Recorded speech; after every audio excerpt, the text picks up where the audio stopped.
Oh, of course there are. A shambling mound of ragged flesh stumbles towards you. There's a look of desperation in its eyes. Oh, now are you gonna talk to us? Please, don't shoot. The ghoul's breath reeks of rotting meat. We're not like the others. Oh, okay, okay, well, the others are dead. I don't believe you. I like the ghoul. It's a monster, kill it. Relax, I'm not gonna hurt you. I don't believe you. Well, I mean, it's talking. Relax, I'm not gonna hurt you. The ghoul's voice comes out in a rasping sob. Thank you, stranger. Considering my condition, I had all but given up hope. What the hell's going on down here? Who are you? I speak for the Krautsbazaar ghoul population. The Krieger strain may have ravaged my body. It feebly paws at the grey, petulant flesh that hangs from its bones. But I have retained my mind. Okay. Keep talking. If you take another step forward, it'll be your last. Krieger strain? It nods. Of HMHVV, the virus that has infected us, that has twisted us into this. We are not monsters, sir. We are people with an illness, incurable for now, and yet some of us cling to hope. You may think of us as lepers if you wish. Alright, keep talking. We've lived down here under the Krautsbazaar for years. For all that time, this place has provided refuge from the world above. We traded our labor for sustenance, both for ourselves and for our feral brothers, and we survived. Yeah, your feral brothers tried to kill us. But now our food supply has been interrupted, and the feral ones have gone mad with hunger. They're a danger to everybody, even us. You worked for food. Who is feeding you? A doctor, a topsider from your Krautsbazaar. He kept us fed. The contract guaranteed it. Under the terms of our deal, we maintain the pumps that keep Krautsbazaar sewage flowing. In return, the doctor gave us medicinal waste to eat. With proper rationing, we found that we could get by on what he gave us. The doctor gave you medicinal waste to eat. So they eat people, basically. And the doctor gave them like the parts of leftover bits of people from his surgery. The Decker monitored both sides to ensure our mutual cooperation, but with her death, the doctor has reneged on the deal. Oh, Monica. Alright. Without the food guaranteed by the contract, the feral ones have gone mad, and in their madness they have made it too dangerous for us to maintain the pumps. Was this Decker named Monica by any chance? Doctor, you mean Dr. Esquibel? Yes, his contributions kept our community alive, helped us thrive, but now that the Decker is gone, he has demanded payment for our feedings. We have no money, but he does not care. He tells us that we must find some, or that he will let us starve. Was this Decker named Monica by any chance? He nods. Yes, that was her name. You were the reason why the sewer system took care of itself. Yes, in truth we would still work on the pumps even without the doctor's payments. We love our occupation. It helps us to feel human. But the changes wrought by the Krieger strain require us to eat human flesh. If we don't, we wither and die. Without regular feedings, we have no choice but to hunt for our food. I think that I have a solution to your problem. Its milky eyes widen. Yes, please, whatever you can do. Our situation is desperate. Alright. I'm gonna have a little talk with Dr. Esquibel. The ghoul nods. Yes, perhaps you can convince him where we could not. We have a comm link provided to us by the Decker. It is a direct line to Esquibel's office. If you call him, he will answer. Alright, let's call the doctor. Tell him it's his fault. That the pumps have broken and the poop doesn't flow anymore. Do you want the poop to flow or do you want the poop to not flow, Doctor? You pick up the Comlink server. It's a custom job cobbled together from a jumble of high-end parts. It reminds you of your mission computer, Monica's handiwork. There's a series of staccato clicks as the connection is made. Dr. Esquibel's voice pours into your ear. It's thick with a blend of irritation and insolence. If you're calling to beg again, you might as well hang up now. I've been bled by you people for too long now. There are plenty of chop shops and organ leggers out there who'd pay good money for... You're not talking to a ghoul, Doctor, and I don't beg.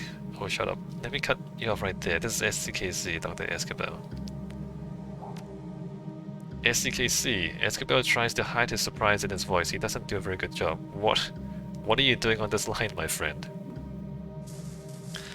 I've just had a very interesting conversation with some of your long-term customers.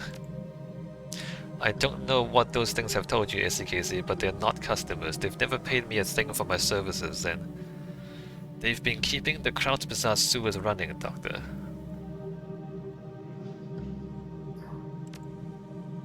Well, yes, but I don't know why it's my responsibility to pay them for.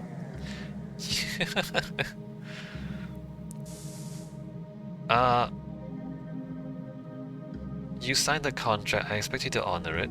I'll make this easy for you. If you don't feed these ghouls, I'm gonna feed you to them. Doctor, please, you know as well as I do what needs to happen here. You signed the contract, I expect you to honor it. Contracts don't last forever, and you forgive me for saying so, SCKC, but I see no good reason to continue honoring this one. My clinic is a business, not a charity. I'm not giving your new friends any more biomaterial unless they pay me for it.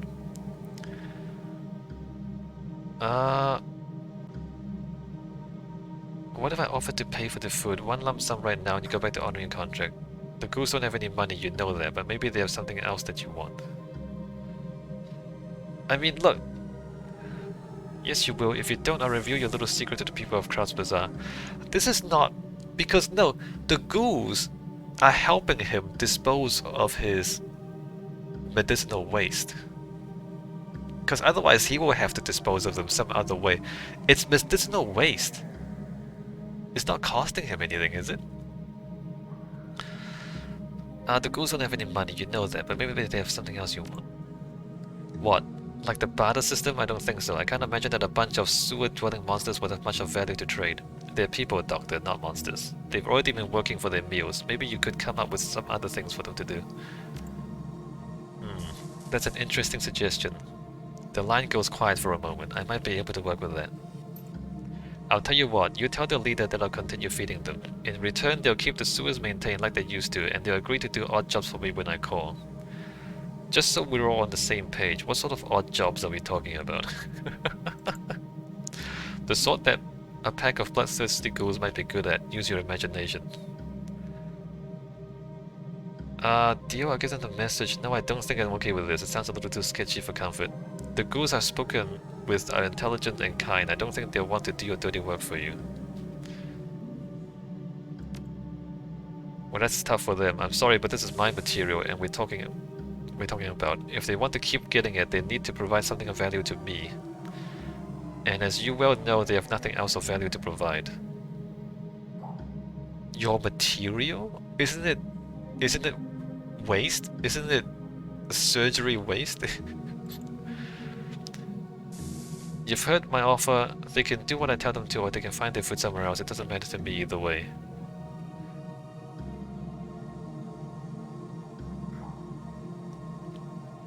Alright, fine.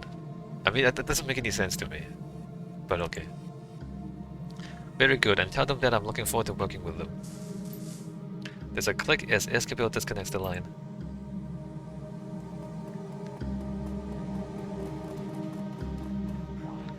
You're back. I've spoken with Escobar. He's offered to resume your feedings, but only on 2 conditions. The shambling figure eagerly claps his hands. Yes, please, tell me of these conditions. We are willing to be reasonable.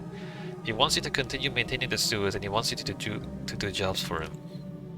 I see. Its voice grows quiet. Tell me, what sorts of jobs does he have in mind? He wasn't specific, but I think that he was talking about jobs of the bloody kind.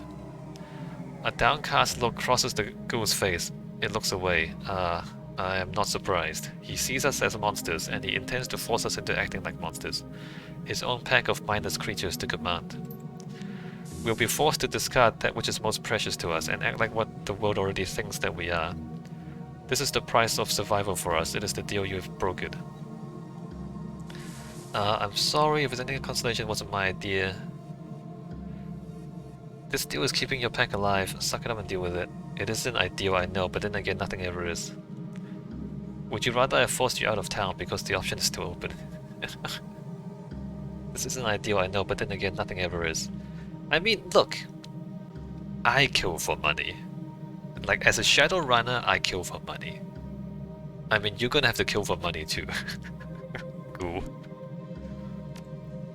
Well, I suppose then I must thank you. The ghoul turns away in misery. Please leave us, and please do not come back. Alright. I don't know about that. Should I try again? Should I reload and try again?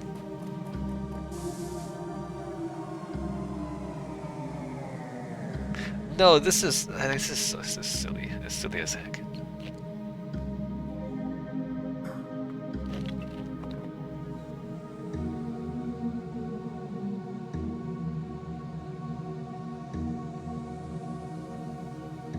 Ah, whatever. I don't really care. Yeah, no, I don't. I'm not entirely happy with the way the story is written in some of this stuff. Like, some of this stuff doesn't seem reasonable to me. Like, the way the story is written and the way it railroads you into certain things.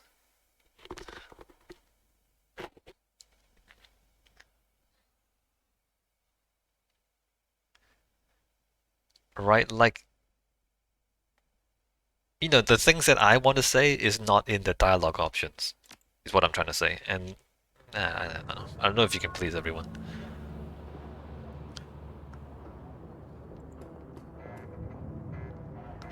Drek, finally, I was worried that you wouldn't come back either. So tell me what happened. Everything go okay? It's taken care of. You can leave after you give me my money. What about Victor? Your friend isn't coming. I'm sorry. Christ, poor Vic. I don't know how I'm gonna tell his folks. Real close-knit family they were. I found this on his body. Maybe you can give it to them. Hey, thanks, Theo. He turns the manual over in his hands. Rubs his thumb over the careworn paper cover. They'll appreciate it. Here's the money I promised you. Alright. Oh, we have level ups. Frag grenade boost. Flashbang grenade. Let's just take the grenade boost. Maybe I should use these grenades more often. Do they replenish their grenades after every mission? I think they do. So basically it's just a free grenade that I haven't been using, right? Bound Earth Elemental. Dietrich now carries an Earth Elemental fetish on each mission. Fire Elemental. Dietrich now carries a Fire Elemental. I don't even know what the Elementals do. Let's just get the Fire one. Glory Medical Specialist carries a Platinum Medkit on each mission. Trauma Specialist, Gold Trauma Kit on each mission. So the plan is not to down any characters. So let's take the medkit. Augment Gear SMG. Blizzard's trusty machine gun now pierces 1 point of armor. Basic Cyber Eyes upgraded to a deluxe model. Accuracy increased by 3% for a total of 6%. Probably this one. Alright, great. My dude's leveled up. I also leveled up.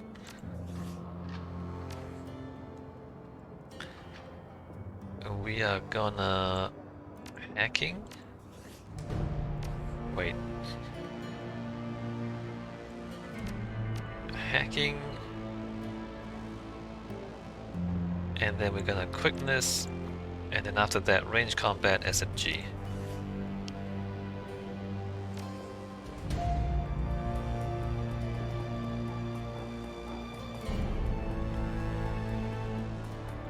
How much money do I have? 1,900.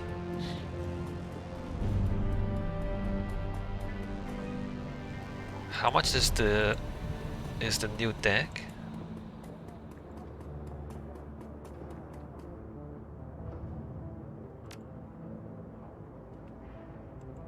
$3,000. You know what? Never mind. We're going back to base, right? Do I get to talk to people? No, right? Oh, I haven't been... Have I been into the cafe yet?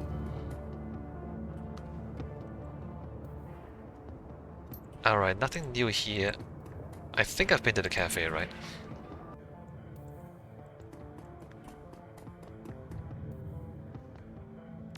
Yeah, he's got nothing. Alright, let's get out of here. Let's go talk to Paul.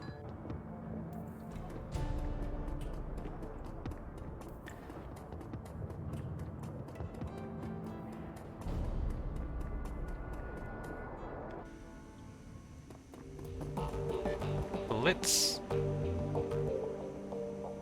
Oh hey, Chief, how's it going?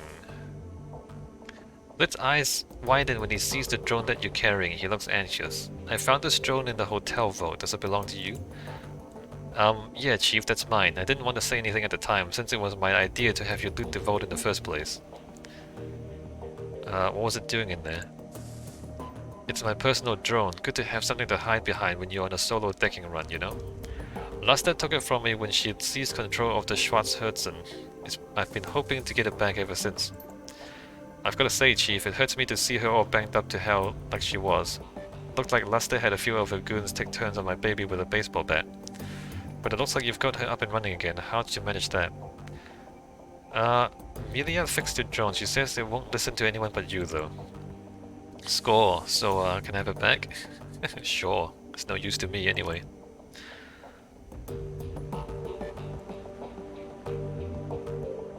Blitz dumps out his cigarette at your approach. SDKC, I was hoping to see you. Do you have another run lined up for us yet? I'm strapped for cash. Why the hell are you strapped for cash? With the amount of work we've been doing, you should be rolling in yen. When I have a run for you, I'll tell you. Until then, don't bug me about it. Don't worry, we're doing fine on the job front. Ansel's been working overtime. Oh, thank God, and thank you, Chief. Thank Paul too, come to think of it. So, did you have a question for me, or was it a social call? Judge, just checking in on you. Money problems aside, are you doing okay? Why are you so strapped for cash? What can I say, Chief? He tries on a thoroughly unconvincing smile, but immediately seems to think better of it. The anxious look returns to his face. I have expensive tastes. Oh, you're a junkie? How expensive are we talking here? Even if you had a raging cram habit, I think that you'd have at least some money left. Expensive. Truth be told, I'm in debt. In debt to who? He hesitates before responding. When he does, his voice carries an edge of annoyance. No offense, but this is getting a little too personal, Chief. My debts are none of your business. If some bookie sends his thugs here looking for you, it's gonna become my business, so talk now. You come to me begging for work and then tell me it's none of my business. No, Blitz, you tell me why you need the money. If some bookie sends his thugs... Alright, talk. Blitz shakes his head in exasperation. Alright, fine. First off, you don't need to worry about anyone coming after me. My debts are to a bunch of old contacts. If I don't pay them, I'm gonna lose them. And in this line of work, it isn't smart to burn bridges. Second, before you ask, those debts are for services rendered. I was in a tight spot, I needed some help, and I threw around a lot of IOUs to get it. Third and finally, the trouble I was involved a girl. I'll tell you about it if you ask me to, but we're verging deep into personal feelings territory, so if you don't want to hear me sob over my ex-girlfriend, you'll drop the subject now. I'll hear you sob about your ex-girlfriend. So it's up to you, Chief. You really want to go down this road, or should we keep this relationship professional? You're clearly preoccupied with this. In our line of work, preoccupied can get you killed, so spit it out and we'll deal with it. Yeah, tell me about your girlfriend. Blitz meets your gaze for a moment, then looks away and sighs. Alright, where to begin? I met Emily in Dragonfall. She was the first person who was ever more important to me than myself. I was crazy about her, Chief. To this day, she's the only person I'd ever met who could out-deck me. And the real kicker is that she wasn't even a decker by trade. There was nothing she wasn't good at. I like to dabble in rigging, but Emily, that girl could pick up anything that she set her mind to. Sounds like a hell of a girl. She was. She made things right. No matter how stupid I was, no matter what I got myself into, she made it right. Yeah, what do you mean? Maybe you should improve yourself so you don't have to rely on her. I don't think much of many people, Chief. Emotional attachments aren't really my thing. Love seems like a diluted word these days, so I won't waste it on Emily. Let's just say that she was important to me. And then I lost her. I didn't know what was happening. It came out of nowhere. One day she was just gone, along with most of my decking gear. Oh, alright. She just stole from you and left. The only explanation was a handwritten note on old-fashioned paper. Leave me alone. That was it. We'd been together for years, and that was all she left me. That and this beat-up old cyberdeck.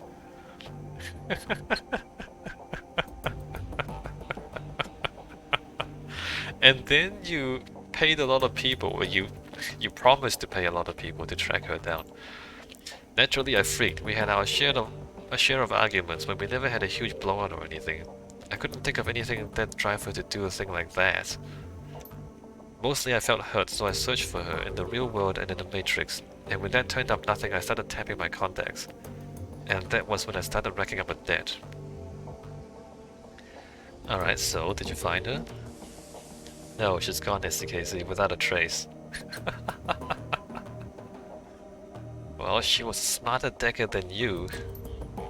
I looked high, I looked low, I poked into everything I could think of, and my contacts did the same. He shakes his head. She's gone, Chief. At this point I've accepted that, but I still have to repay those debts.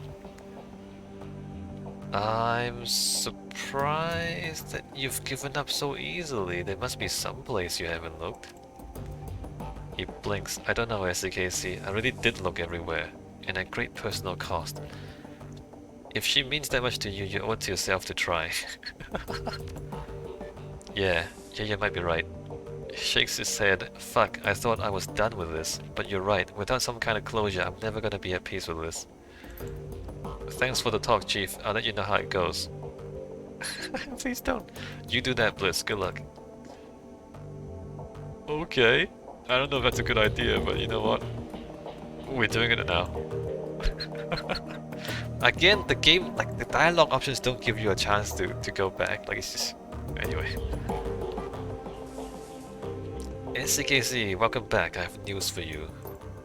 In your absence, I've been looking into the Half-Felt Manor. Whatever Sphere is up to, it is both large-scale and well-funded. I've uncovered a money trail leading from holding companies all over the world to an offshore fund with a dummy address. From there, all of that freshly laundered money flows directly into the Half-Felt estate. Wait a second, why would the dragon have investors? That doesn't make sense. It's doubtful that the Firewing's pawns even know where their money is going. This is typical of draconic plots. Uncover a stream of money flowing behind the scenes, and there's a fair chance that you'll find a dragon at the receiving end of it. To a dragon, conspiracy is second nature. But Fürschwinger was different. She didn't scheme or plot, she acted. Yes, and look at where it got her. When the Firewing launched her attack on humanity, it was an act of hubris. She lashed out because she didn't consider our species to be a threat. It would be equally hubristic for us to assume that she will make the same mistake twice. Maybe it's not the Firewing. I will continue digging into this while you and the team tackle your next run. With luck, I will have more information to share upon your return, alright? One last thing, SCKC. Millie was able to restore the readable surface of one of the Green Winters DVDs. If you'd like to take a look, you will find it sitting beside the player. Just one. She's still working on the others. Many of them are extensively damaged, and getting anything off of them is proving to be quite a chore. She has told me that she'll be in touch and if and when she makes any headway. Alright.